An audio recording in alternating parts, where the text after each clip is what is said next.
Salem Witch Trials by Claire Chapman and Tiffany D'Andrea. The Salem Witch Trials were a big part of U.S. history.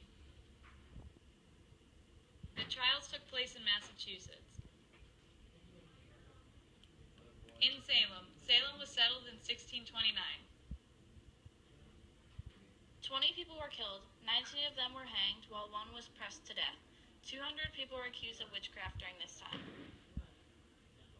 Here are the names of the 20 people who were killed: Bridget Bishop, Rebecca Nurse, Sarah Good, Susanna Martin, Elizabeth Howe, Sarah Wilds, George Burrow, Martha Carrier, John Willard, George Jacobs, John Proctor, Martha Corey, Mary Eastie, Ann P., Alice Parker, Mary Parker, Wilmot Reed, Margaret Scott, Samuel Wardwell.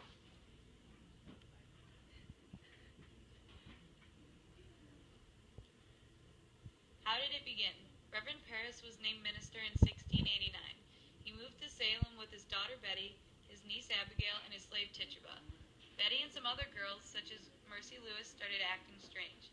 People believed it was ergot, which was a bread-infected disease which causes hallucinations, vomiting, skin sensations, and choking.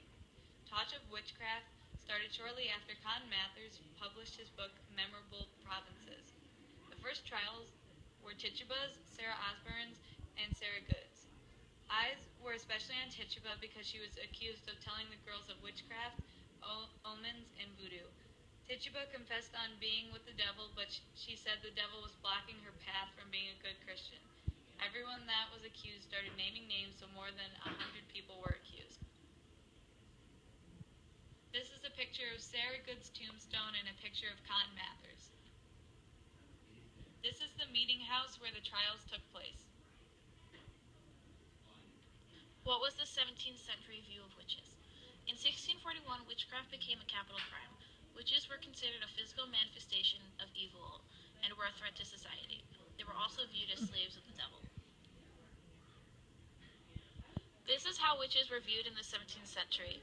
In photos, they were seen as old and repulsive, while in reality, they looked like normal people.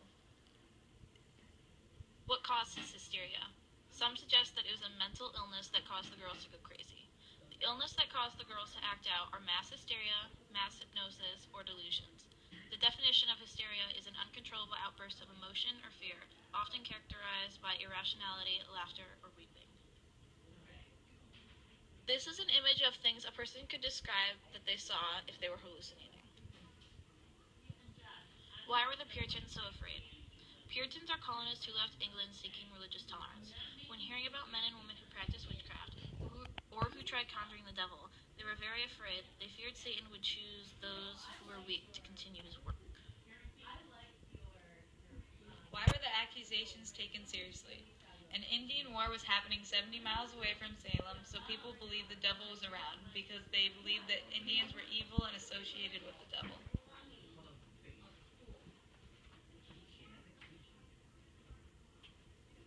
What kind of evidence was presented at the trials? There were 5 types of evidence that could be presented. The first was a person might have to recite a Lord's Prayer. The second was they looked for physical evidence such as a birthmark, bruises, and etc. The third kind was a witness testified against the person.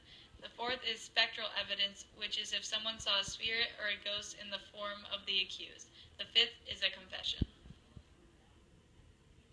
These are some pictures of the trials. How did the trials come to an end? How did the trials come to an end? On again and off again retractions happened. Questions about the validity of the evidence started after Increase Mather's book, Cases of Conscience, was published. Colony governors pardoned the trials on September 17th. This is a photo of Increase Mather. The aftermath of the trials. In 1703, the verdicts were reversed. In 1710, the families were compensated. This is a memorial for all the victims of the Salem witch trials, so it is never forgotten. The Salem witch trials was a big part in the history of Massachusetts. Once again, the victims of the trials